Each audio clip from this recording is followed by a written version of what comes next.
It was my sister's wedding, and instead of being seated among family, I was left to sit in the hallway completely ignored. The cheers, the laughter, the toasts, they all felt like a world away, and I was just forgotten. But what happened next? It wasn't just a family snub, it was the beginning of a chain of events that would turn my entire life upside down and leave everyone, including me, shocked by what I was about to do. This isn't just about a wedding, it's about betrayal, the fight for my own freedom, and how I finally took control of my destiny. The morning of my sister's wedding started like any other family event, chaotic, loud, and full of forced smiles. My parents were already bickering as they always did before any significant occasion. My mom, Celeste, was running around the house like a storm, making sure every last detail was perfect. My dad, Magnus, was seated in his usual armchair, arms crossed with a scowl on his face. I knew the routine by now, the last-minute chaos before the picture-perfect image of the day would emerge. As I helped my sister Vivian get ready, I could sense the tension between us. It wasn't the usual sibling rivalry. It was something deeper, a growing distance that had been building for years. The kind of distance you can't ignore, but pretend you don't see. Vivian had always been the golden child, the one who could do no wrong. My parents had made sure I knew that every single day.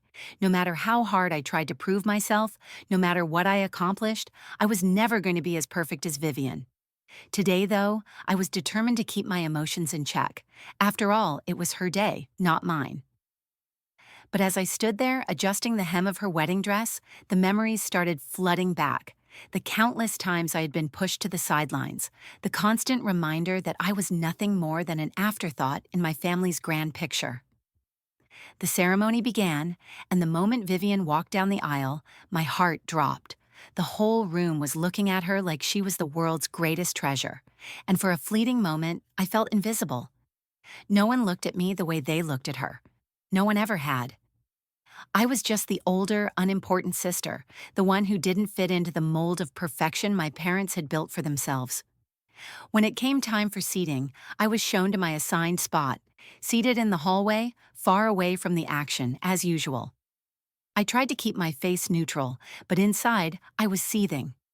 The hallway was quiet, the distant hum of the ceremony just a muffled sound. As I sat there, a glass of champagne in my hand, I could hear the laughter from inside, the clinking of glasses, the soft buzz of conversation, and it hit me like a slap in the face. This wasn't a wedding. This was another reminder of my place in the family, forgotten, unimportant, and shoved out of sight. I glanced around the hallway, trying to focus on anything but the sting in my chest. The empty space seemed to swallow me whole, a reminder that my family's priorities had always been clear. Vivian was the star, the one everyone adored, and I was the shadow, the one they barely remembered existed. It didn't take long for the thought to cross my mind. Why am I even here? What was the point of attending if I wasn't going to be acknowledged? My parents didn't want me here, that was clear enough. They hadn't even noticed that I wasn't sitting in the reception hall with the rest of the family. They had assumed I would just go along with whatever they decided, like always. But not today. Not anymore. I stood up, my heart pounding in my chest. My hands trembled slightly, the champagne glass feeling heavier than it should have been. I looked down the hallway toward the exit. The world outside seemed so much more inviting than this suffocating space I was trapped in. I walked towards the door, my mind racing, and before I could second-guess myself, I was outside. The cool evening air hit my skin like a welcome relief. The sound of the wedding celebration was muted now, just a distant echo of what I had just walked away from. I was standing alone in the parking lot, feeling both free and utterly defeated at the same time. I knew what people would say. They would whisper, of course. She left her sister's wedding. She caused a scene. But what did it matter? In that moment, I realized that I had been suffocating myself by trying to fit into a family that never truly cared for me. They expected me to play the part of the dutiful daughter, the one who showed up and smiled through the pain. But I couldn't do it anymore. Not today, not at her wedding. I took a deep breath, my resolve firming with every passing second. I wasn't going back in there, not until I could figure out what I was doing with my life. Not until I could finally stop pretending everything was okay. This wasn't about Vivian's wedding. It was about me reclaiming my power. As I stood there, watching the headlights of passing cars flash in the distance, I felt a strange sense of liberation wash over me. For once, I wasn't the person who was going to be ignored. For once, I was going to take control of my own story. As I stood outside the wedding venue, the cold air hit me with a sharp bite, but it didn't feel as harsh as the emotion swirling inside me. My mind was racing, heart pounding, and yet there was an overwhelming sense of clarity in the chaos. The moment I walked out of that hallway, leaving everything behind, I had no idea what I was about to do. All I knew was that I wasn't going back, not to that suffocating family dynamic, not to that invisible, unimportant version of myself. I took another breath, letting the cool air calm my shaking hands. My thoughts turned to the past, as they always did when I was pushed to my limit. The years of living in Vivian's shadow, of constantly being told I wasn't enough, had shaped me into someone I didn't recognize anymore. I used to be the quiet one who just accepted her place no matter how much it stung. I had been patient. I had tried to play the good daughter. I had given them everything, my time, my loyalty, my belief that they loved me. But that was before I realized how little I mattered to them. The sting of being left in that hallway, abandoned at my sister's wedding, hit me harder than I had expected. It wasn't just about the wedding. It was about everything that led up to it. Every birthday, every family dinner, every moment when I was left out in favor of Vivian's perfect, flawless existence. They had never seen me. They had never truly seen me, just the version of myself they could mold into their expectations. I walked around the parking lot aimlessly, my feet leading me further away from the building. My phone buzzed in my pocket, but I ignored it. I didn't need to talk to anyone right now. Not Vivian, not my parents, not even the people who might have noticed I was gone. I didn't want to hear the excuses, the justifications, or the please come back messages. I didn't want to hear how I was the one who was causing drama. I was so sick of hearing that, so sick of being the one who always had to bend, to make everyone else comfortable while I suffocated. I kept walking until I reached my car, parked far enough from the venue so I wouldn't be seen leaving. I paused for a moment before opening the door, still unsure of where I was headed. It didn't matter. The only thing that mattered now was that I was leaving behind the life I had built around their expectations. I wasn't going to let them pull me back into their toxic orbit. Not anymore. As I drove through the streets of the city, the lights of the wedding fading in my rearview mirror, I started to feel a sense of freedom I hadn't felt in years. The weight of my parents' control, their judgment, their constant need to make me feel like I was never enough. It was all starting to lift. The anger still simmered inside me, but it was different now. I was angry at the right people, not at myself. I wasn't the problem. They were. I thought about my own journey, the one I had built from the ground up. No one had handed me anything. No one had believed in me the way I needed them to. I had built my life on my own terms, and it wasn't perfect, but it was mine. Every business deal, every late night, every failure and success. It had been my effort, my sweat. No one else could take credit for it. But I also thought about Vivian, the one who always followed the rules, the one who got all the praise, the one who never had to fight for anything. I couldn't help but feel a pang of jealousy. It wasn't just that she had everything handed to her, it was that she never had to fight for it.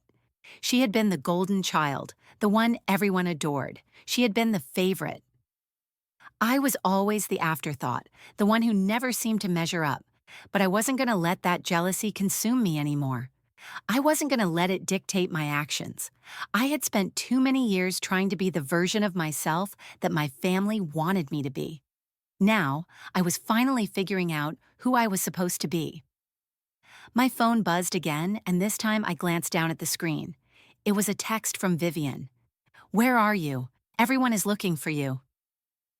I could almost hear the desperation in her message, the please come back tone that I had gotten so used to over the years. I read it again, letting the words sink in. She didn't get it. She never had. She never understood why I felt the way I did, why I had distanced myself from everyone. It wasn't just about the wedding. It was about a lifetime of feeling invisible, a lifetime of living in her shadow. I quickly typed a reply, "I'm not coming back." I hit send before I could second guess myself. There was no going back now. The days that followed felt like a blur, the kind where everything seems to move in slow motion. Yet the weight of each moment hits you harder than anything else. I didn't want to return home. I didn't want to deal with the consequences of walking away from my sister's wedding, but I knew I had to face them. I was bracing for the phone calls, the messages, and the judgments, and they came, fast and hard. The first call was from Vivian. I didn't pick up. Then another text came through. "Why are you doing this? You're hurting Mom and Dad." I stared at the screen, the words bouncing around in my head. The same damn thing they had always said. I wasn't doing anything wrong. The only thing I was guilty of was finally setting boundaries. But to them, that was the ultimate betrayal. I couldn't help but feel a twisted sense of satisfaction, even as the guilt started to creep in. They had spent my entire life making me feel small, insignificant, like I didn't matter. And now, when I finally stood up for myself, they turned it around on me. They made it seem like I was the villain in their perfect little world, the same world where I had always been the invisible one, the one who was never good enough. I knew the drama wasn't over and I wasn't ready to face it, but I couldn't hide forever. The guilt gnawed at me, making me question every decision I'd made, but deep down, I knew I had done the right thing. I wasn't their pawn anymore. I wasn't going to let them control me with guilt and manipulation. They had crossed a line and I was done. A few days passed and then my phone buzzed again, this time with a call from my mother. I sighed deeply, setting my coffee cup down. I had expected this. I wasn't surprised at all. I let it ring out, but then a voicemail. I didn't hesitate. I pressed play. "Abigail, sweetheart, you need to come to your senses. This isn't you. You're hurting us, and you're going to regret this. Your father is in a bad place, and we really need you." Her voice was saccharine sweet, the kind of tone that always made my skin crawl. She sounded so pitiful, so desperate. I knew the game she was playing. She was trying to pull me back in, make me feel guilty for abandoning them. It had worked on me for years, but not anymore. I deleted the voicemail without listening to the rest. I didn't need to hear it. I didn't need her to play that card anymore. But as the days went by, something else began to stir inside me. It wasn't just the guilt, it was anger. Raw, unrelenting anger. How dare they come to me like this? After everything they had put me through, they thought they could just show up, cry a little, and expect me to fix their problems? After everything I'd built, they thought they could tear me down with a few words, a little pity, and a lot of lies. They had no idea who they were dealing with. I had spent years trying to heal from the damage they caused. Years of fighting for my place in the world. Years of being ignored, belittled, and told that I wasn't enough. They thought I was weak. They thought I would always be the daughter who would come running back when they called. But this time, I wasn't going to fall for it. This time, I wasn't going to be the one who had to fix their mistakes. I wasn't the one who abandoned them. They abandoned me. And now they were trying to manipulate me again, using everything they had taught me to guilt-trip me into helping them. But I had learned something over the years. I had learned how to survive without them. I had learned how to thrive without their approval, and that was something they would never understand. The next day, I walked into my office, determined to focus on the business I had built. Haven Developments, my pride and joy. I couldn't let them destroy that. But the moment I sat down at my desk, I knew something was wrong. My assistant, Jenny, was standing at the door, her face pale, her expression tight. "You need to see this," she said, holding up a phone. My heart sank. It was a post on social media, and it wasn't just any post. It was a picture of my parents, standing together in front of a small crowd, with the caption, "Our daughter abandoned us in our old age, and now we have nothing left." The post had gone viral. There were dozens of comments already, all condemning me, calling me heartless, ungrateful. I felt a sharp pang in my chest, but I didn't let it show. I gritted my teeth and took the phone from Jenny. "They're doing this to ruin you," she said softly. "People are already talking about it. Some of our biggest clients are seeing it." I looked at the phone, my heart pounding. The comments were flooding in, each one more venomous than the last. Some people were even tagging my company's page, accusing me of being a fraud. It wasn't just a personal attack anymore. They were coming after my business, after everything I had worked for. I set the phone down, my fists clenched at my sides. This is war, I muttered under my breath. I knew what I had to do. I wasn't going to let them tear me down again. Not this time. I didn't waste any time. The moment I saw the social media post, I knew what had to be done. The first step was taking control of the narrative, and the second was ensuring my business wasn't dragged into their mess. I called an emergency meeting with my legal team and PR experts, the people who had been with me since Haven Development started taking off. They knew me. They knew my standards, and now they were about to see a side of me I hadn't allowed anyone to witness in years. As they sat down across from me, I didn't mince words. I need everything: legal options, media strategy, and I need it done now. My parents are using social media to destroy me, and they've escalated it to a whole new level. They're going to regret this. The room was silent for a moment. They had seen me deal with clients, contractors, and even the media with a calm, collected demeanor. But this was different. This was personal, and they could see it in my eyes. They could see the fury I was holding back. "We'll need to act fast," my lawyer David said as he glanced over the post on his phone. "We can issue a cease and desist, but we need to be ready for a public fight." "I don't want to play defense anymore," I shot back, leaning forward. "I want to take this public. I'm done letting them control the story. They've been manipulating me for years, and I'm done being their punching bag. If they want to fight, they've got it. But this time, it's on my terms." David raised an eyebrow, clearly surprised by my tone, but he nodded. "Understood. We'll start preparing the response and find a way to control the damage. But you're right. This isn't just a personal issue anymore. It's your company's reputation on the line." I took a deep breath and nodded. "I'll handle the PR side. Just make sure we have the legal backing. I'm not going down without a fight." By the time I left the meeting, my mind was clear, focused, and more determined than ever. I wasn't going to let them drag me back into their world of manipulation. I was going to expose them for who they truly were: people who had abandoned me without a second thought, people who had tried to break me down with guilt, shame, and lies. And now, they were trying to tear down everything I had worked so hard to build. It was time to turn the tables. That night, after hours of drafting statements, reviewing legal options, and strategizing, I sat alone in my office, staring at the screen in front of me. The cursor blinked back at me, the empty text box mocking my hesitation. What should I say? How much of the truth should I reveal? How far was I willing to go to fight back? I thought about the years of torment, the years spent in their shadow, feeling worthless, like I was nothing more than a disappointment they could never fix. I thought about all the times I had given in to their demands, all the times I had pretended everything was okay, even when I felt completely suffocated by their expectations.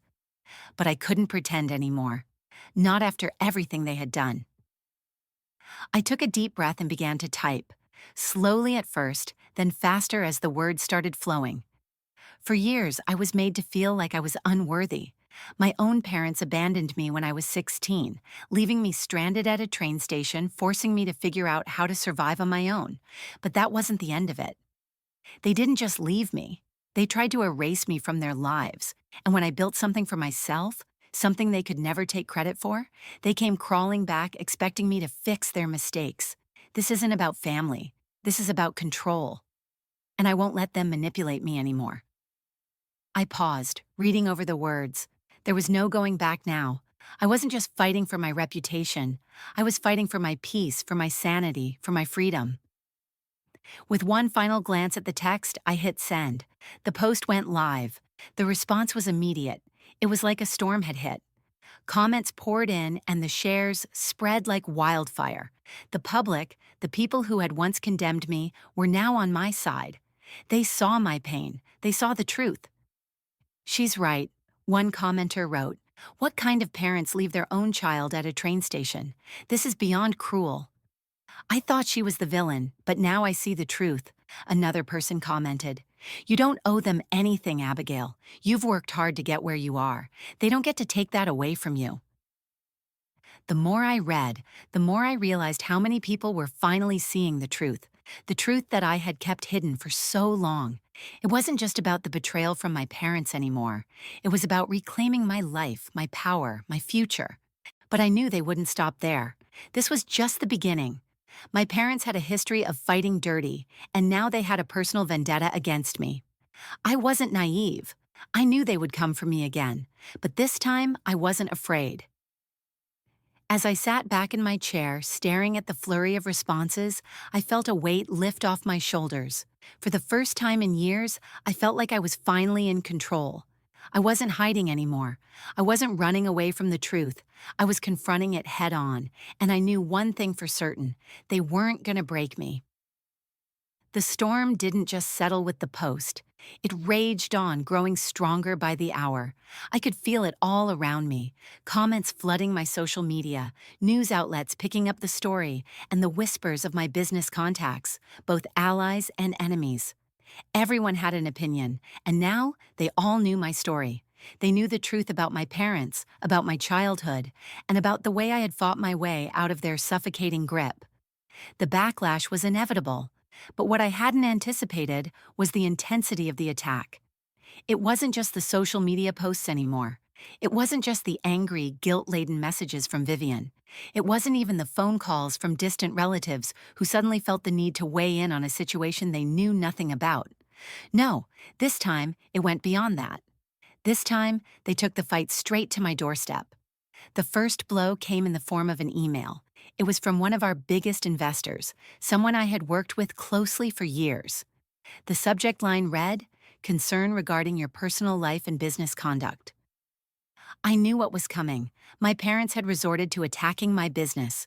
They had no other way to hurt me. Their emotional manipulation didn't work, so they were taking the low road, trying to ruin the reputation I had built from nothing. I clicked the email open, dreading what I would find. The message was brief, but it carried a punch. "We've received some concerning allegations about your history with your family, and it seems your personal life may be affecting your professional conduct. We value our partnership, but we need clarity on these accusations. Please get back to us as soon as possible." My stomach twisted as I read it again. They were trying to leverage my family's lies against me.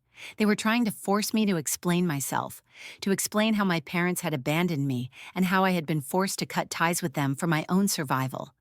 But this wasn't something I could explain in a neat, polite package. This wasn't a story that could be explained away. This was my life, and no one had the right to question it. The second blow came shortly after, a call from David, my lawyer. "Abigail, I need you to brace yourself. Your parents are moving forward with a lawsuit."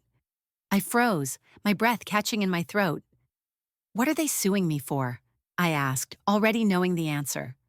"They're suing for financial support. They're using the filial responsibility laws to try to force you to pay for their debts." I let out a bitter laugh. It was the lowest move they could make. After everything they had done to me, after they had abandoned me, ignored me, and manipulated me, they were trying to guilt-trip me into paying for their mistakes. It was almost laughable, if it weren't so dangerous. I shook my head, disgusted by their audacity. "Let them try." David hesitated for a moment before responding. "Look, it's not as simple as it sounds. In some states, these kinds of lawsuits can be upheld, especially if there's enough public pressure. Your parents have been working the angles, and they're leveraging your company's reputation to push for a settlement." I felt my blood boil. They weren't just going after me anymore. They were going after everything I had worked for. They were going to use my success against me, turn it into a weapon, and make me feel like I owed them something. But they didn't get it. They didn't understand who I had become. "I won't back down," I said firmly. "I'll fight this, and I'll make sure they regret it." David seemed to understand the gravity of my words, and his tone shifted.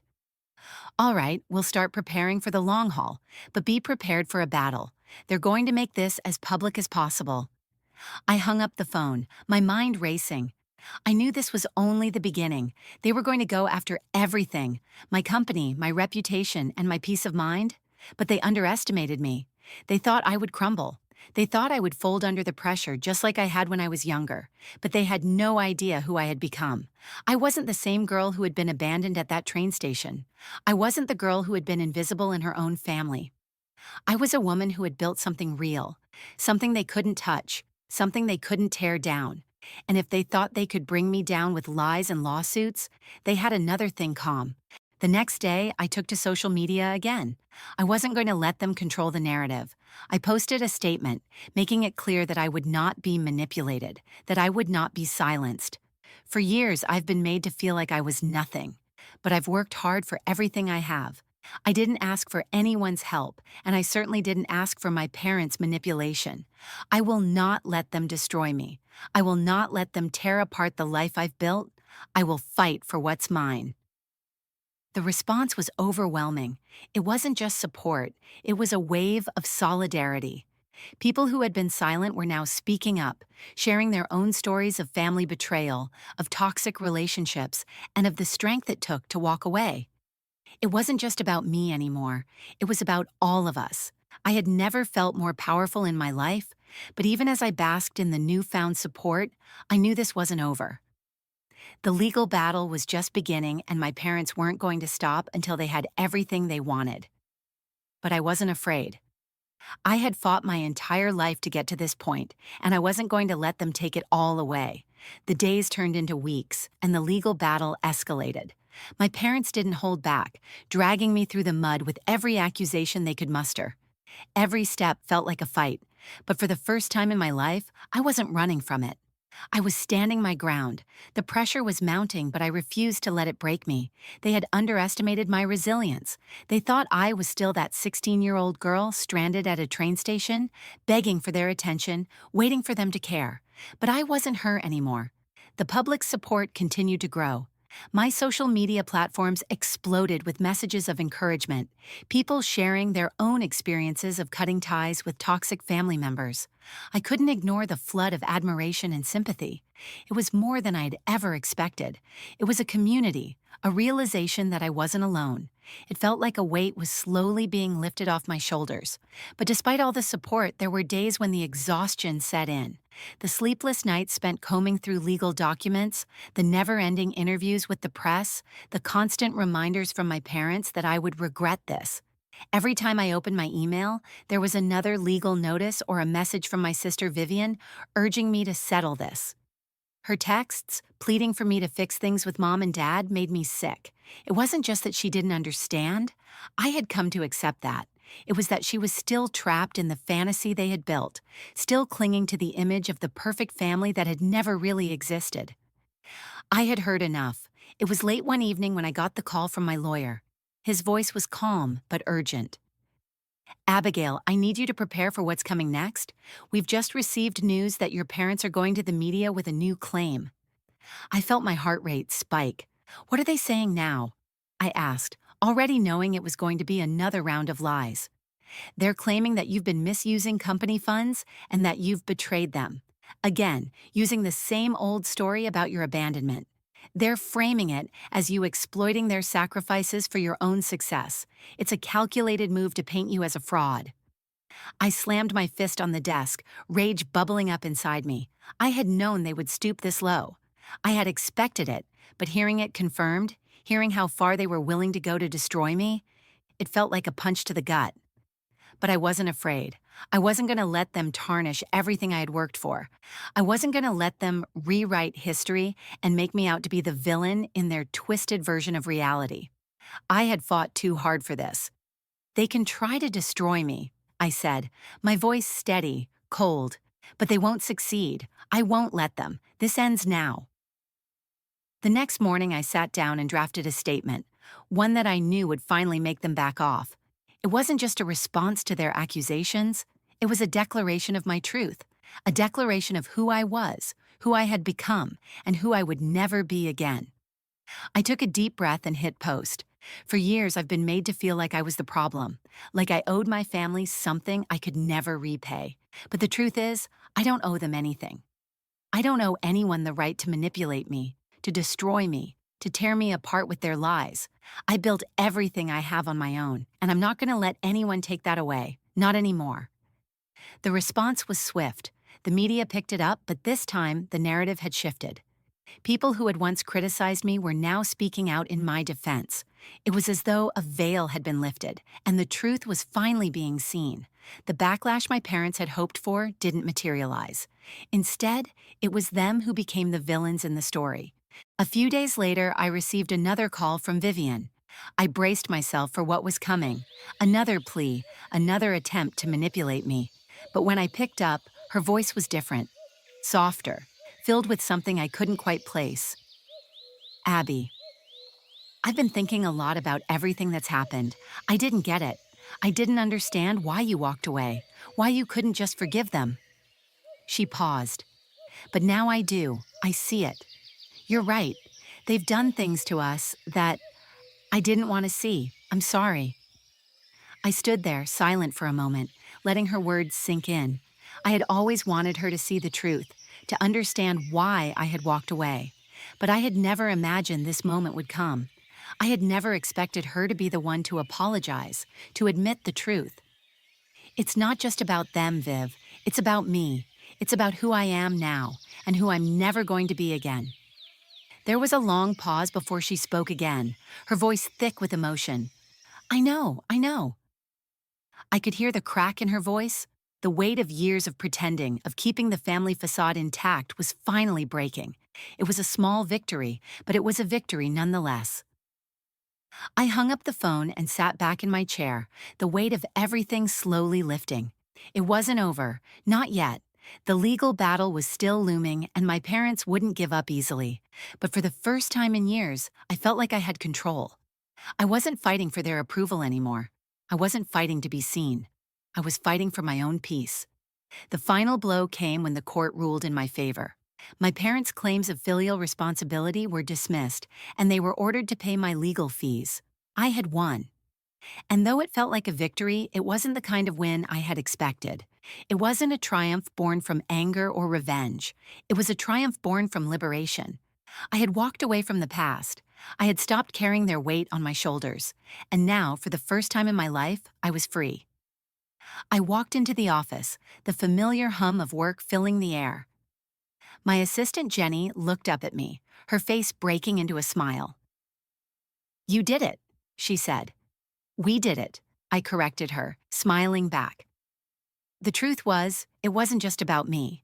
It was about all the people who had been made to feel small, unworthy, and invisible. And if my story could help them find their own strength, their own peace, then it would be worth it.